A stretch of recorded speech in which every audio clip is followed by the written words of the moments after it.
are fevered with the sunset. We are fretful with the bay. For the wander thirst is on us, and our souls are in Cathay. There's a steamer in the harbor with her engine shot with fire. Halo teman-teman, sebelumnya perkenalkan nama saya Raka Firman Maulana. Di sini saya akan menjelaskan tentang perpindahan bangsa Barat ke dunia Timur.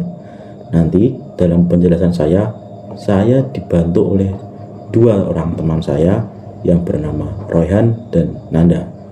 Langsung saja ke videonya.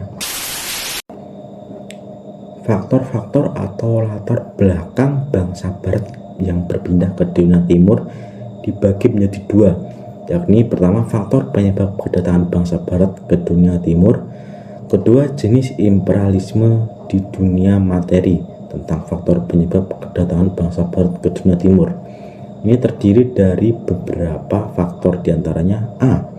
faktor politik, B. faktor iptek, C. faktor kebijakan ekonomi negara Barat yang disebut merkantilisme de facto.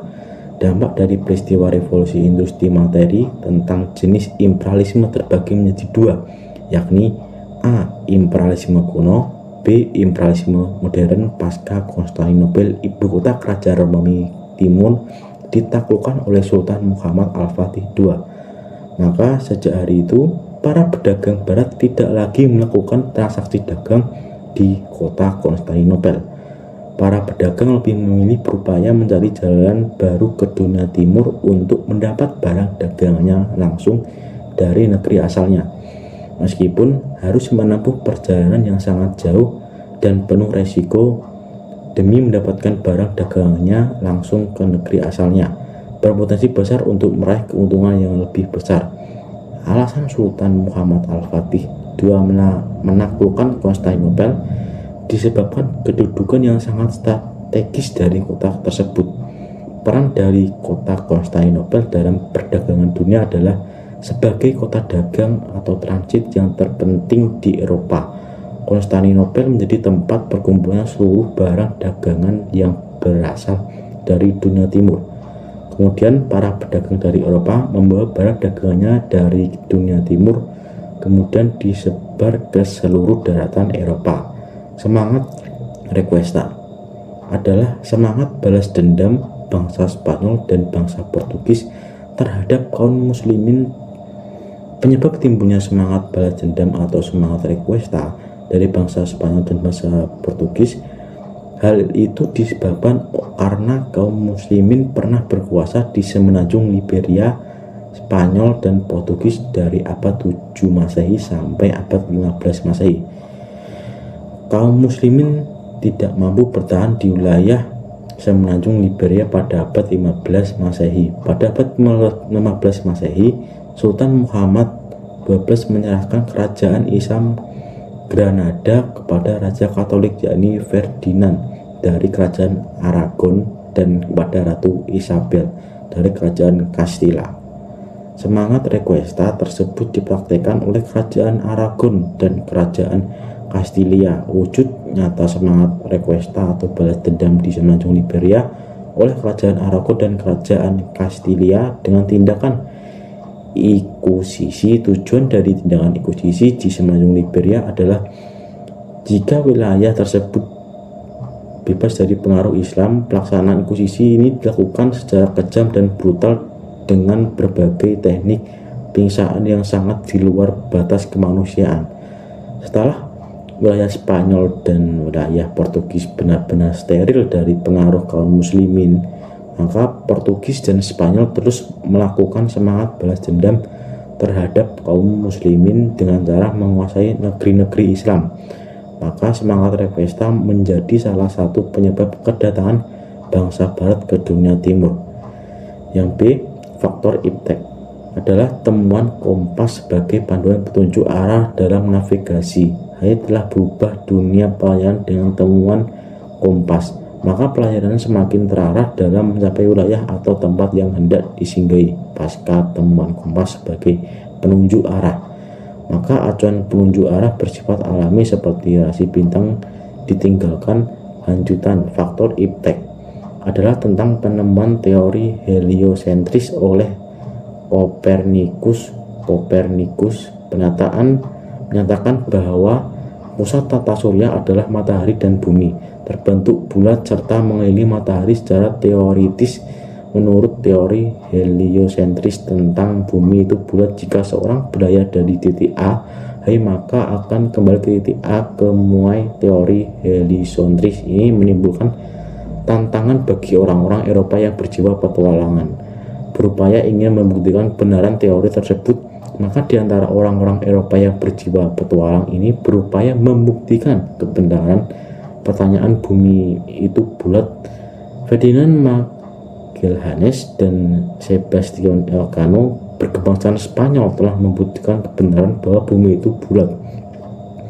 Teori heliosentris ini sebenarnya merupakan koreksi atas teori sebelumnya bernama geosentris. Dalam teori geosentris menyatakan bahwa pusat tata surya adalah bumi.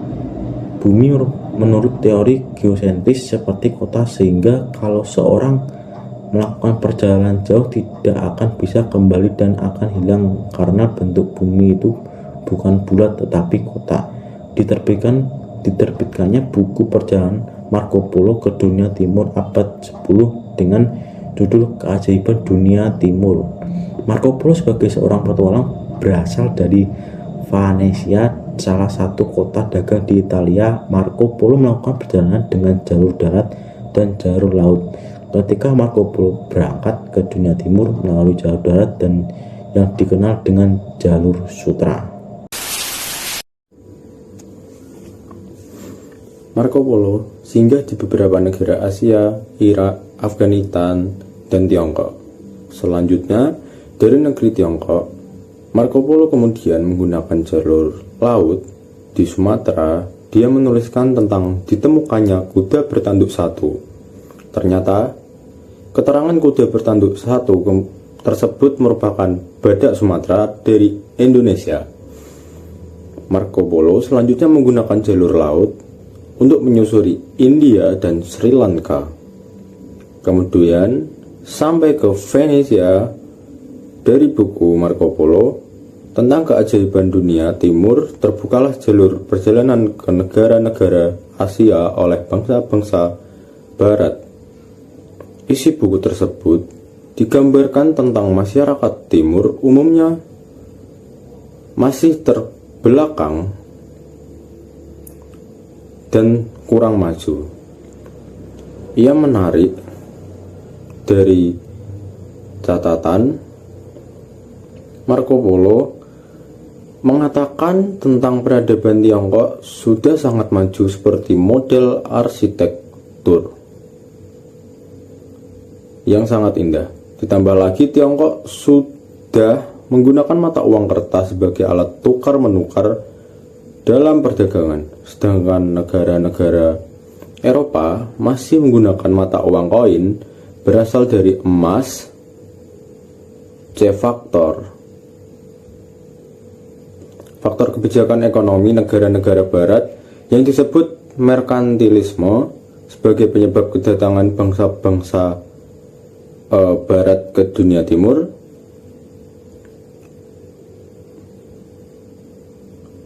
Merkantilisme bukanlah merupakan aliran ekonomi atau mazhab. Ekonomi merkantilisme adalah politik ekonomi yang dilakukan negara Eropa dari abad 15 sampai abad ke-18. Tujuan dari penerapan politik merkantilisme untuk meningkatkan harta dan kekayaan negara-negara Eropa dalam kebijakan politik ekonomi dan yang lain. Menempatkan negara memiliki peran utamanya dan bukanlah peran pihak swasta.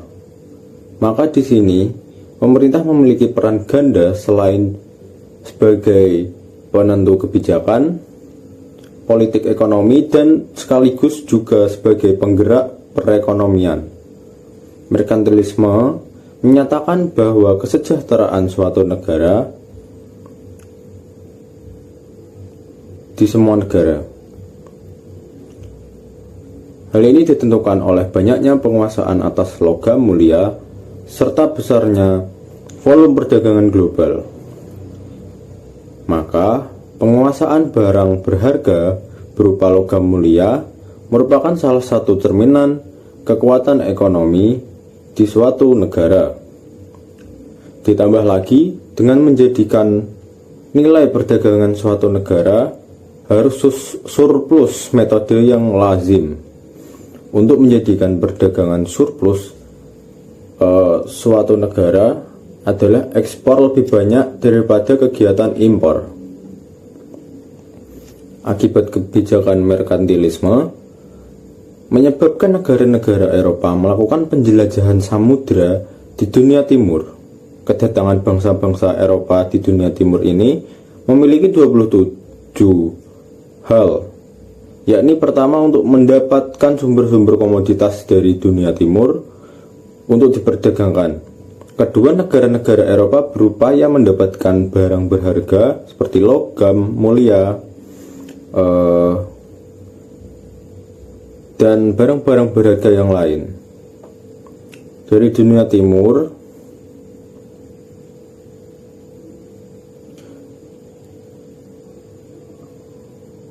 Terdapat barang logam yang sangat banyak, seperti logam mulia dan lain-lain. Revolusi industri adalah perubahan proses produksi dari tenaga manusia beralih tengah tenaga mesin. Revolusi industri ini menyebabkan Inggris menjadi negara industri. Menyebabkan Inggris menjadi negara yang industri revolusi. Industri ini berkembang pula di negara-negara Eropa lainnya. Maka revolusi industri menyebabkan bisa menerapkan imperialisme modern. Negara-negara Eropa lainnya menerapkan juga praktek imperialisme.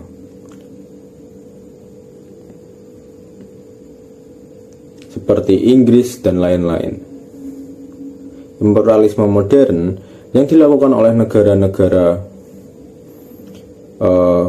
Eropa terhadap bangsa-bangsa di dunia timur dengan tujuan mendapatkan bahan mentah yang murah, memperoleh tenaga manusia yang murah, pusat pemasaran hasil industri negara-negara Eropa, aktivitas untuk memperoleh bahan-bahan mentah yang murah oleh negara imperialis terhadap negara-negara di dunia timur. Hal itu disebabkan karena semakin menipisnya barang mentah di negara bagian timur.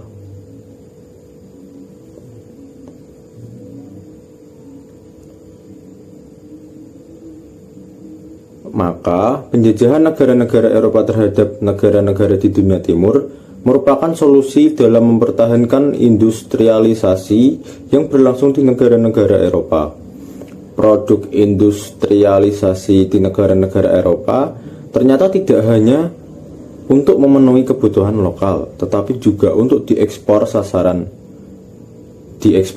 Sasaran ekspor hasil industri negara-negara imperialis adalah negara-negara di dunia timur yang menjadi daerah. Hanya kondisi seperti ini menyebabkan negara-negara di dunia timur menjadi sasaran empuk pemasaran hasil-hasil industri negara imperialis. Negara imperialis juga membangun kegiatan industri di negara-negara jajahannya supaya lebih ekonomis. Hal ini terlihat dari komponen upah buruh di negara-negara di dunia timur. Buruh di negara-negara di dunia timur lebih rendah dibandingkan upah buruh teenager negara barat. Artinya dengan upah buruh yang rendah di dunia timur, maka potensi keuntungan pengusaha lebih besar dibandingkan investasi di Eropa. Dunia timur menjadi media untuk dieksploitasi sumber daya alamnya dan sumber daya manusia. Eksploitasi sumber daya alam di dunia timur bertujuan agar industrialisasi di negara-negara barat tetap berlangsung. Eksploitasi sumber eksploitasi sumber daya manusia di dunia timur terkait dengan kegiatan industrialisasi, negara imperialis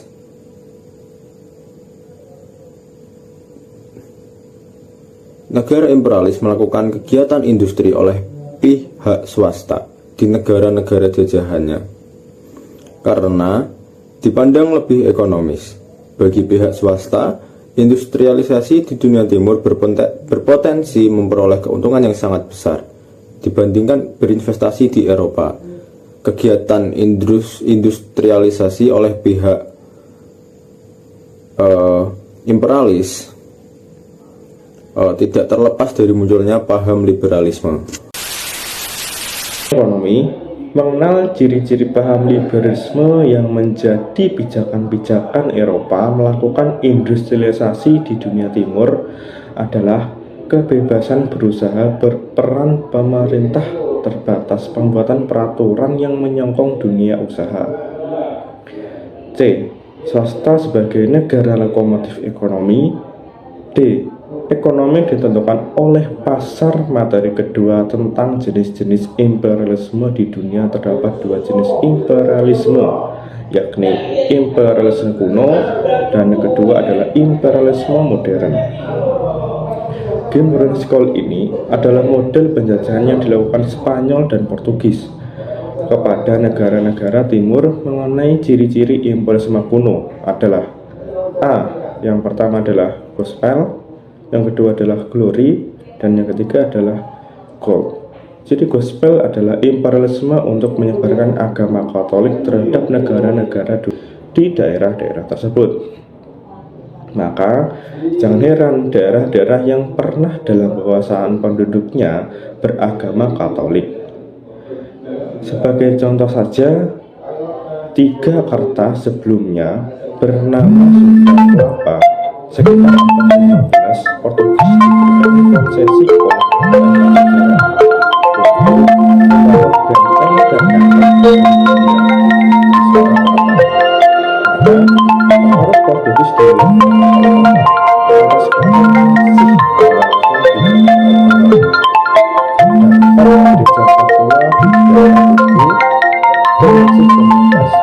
dan masih terdapat komunitas dan keturunan bangsa Portugis. Yang kedua, ciri glory artinya kejayaan dan kaitannya kejayaan dengan Indonesia kuno. Suatu negara di Eropa, hal bergantung pada seberapa banyak negara tersebut memiliki daerah jajahannya. Untuk mengenai unsur kejayaan ini menjadi pemicu negara di Eropa melakukan penjajahan atas bangsa-bangsa di luar Eropa. Yang ketiga, ciri gold dalam imperialisme kuno adalah negara-negara Eropa untuk mendapatkan logam mulia di negara-negara jajahannya. Negara-negara Eropa tersebut berupaya mendapatkan logam mulia dari negara-negara jajahannya karena kondisi di negaranya bergantung pada kepemilikan logam mulia yang sangat banyak. Dalam perkembangannya, kepemilikan tentang logam mulia hal mengalami transformasi, artinya yang diburu oleh negara-negara imperialisme kuno tidak lagi dalam pengertian logam mulia emas, tetapi bergeser kepada barang-barang dagang apapun yang memiliki nilai jual yang sangat tinggi. Kerap kali diibaratkan dengan emas. Tidak heran nantinya bangsa Portugis dan Spanyol memburu rempah-rempah yang memiliki nilai ekonomi seperti logam mulia, dikarenakan rempah-rempah itu memiliki nilai ekonomi tinggi di Eropa, sehingga menamakannya rempah-rempah dari Nusantara itu terlihat seperti emas harganya. Maka melalui penjajahan bangsa Portugis dan Spanyol berupaya tips perdagangan rempah-rempah di dunia imperialisme modern dengan ciri-ciri menguasai alam pemasaran hasil industri imperialis dan eksploitasi. Dan eksploitasi ini atas sumber daya manusia. Pelopor imperialisme modern adalah negara Inggris, negara-negara Eropa lainnya mengikuti jejak Inggris sebagai negara imperialisme modern, ataupun penyebab munculnya imperialisme modern adalah akibat dari revolusi industri praktek modern terhadap daerah jajahannya, adalah menjadikan daerah jajahan sebagai investasi bagi para pengusaha swasta dari para penjajah negara. Jadi para penjajah negara jajahan menjadi daerah pemasaran bagi hasil industrialisasi negara penjajah negara jajahan, menjadi sumber bahan-bahan mentah untuk mendukung kegiatan industrialisasi di negara penjajah negara jajahan, menjadi tempat penanaman modal asing bagi para pengusaha swasta yang berasal dari penjajah atau berasal dari negara penjajah. Sebagai contohnya, tentang praktek imperialisme modern di Indonesia adalah pemerintahan Hindia Belanda menerapkan imperialisme modern melalui kebijakan politik yang disebut dengan politik pintu terbuka. Politik pintu terbuka menjadikan Indonesia sebagai tempat terbuka untuk investasi asing, maka peran Hindia Belanda menyediakan aturan-aturan untuk terjaminnya investasi di Indonesia. Pelaku ekonominya dalam politik pintu terbuka adalah para investor asing dari mancanegara. Investor asing di Indonesia terbagi dalam dua kelompok. Pertama, investasi di bidang perkebunan, dan yang kedua, investasi di bidang pertambangan politik. Pintu terbuka di Indonesia berlangsung dalam tahun 1870 sampai tahun 1900 Masehi. Secara keseluruhan menguntungkan pihak investor dan pemerintah Hindia Belanda akibat menerapkan kebijakan pintu terbuka.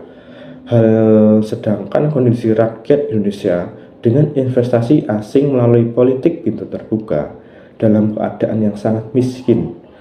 Setelah menyimak materi pertemuan pembelajaran ini dengan judul kedatangan bangsa ke dunia timur, maka diharapkan untuk teman-teman semua bisa memahami mengapa alasan bangsa-bangsa Eropa menjadi atau pergi ke dunia timur. Terima kasih. Wassalamualaikum warahmatullahi wabarakatuh.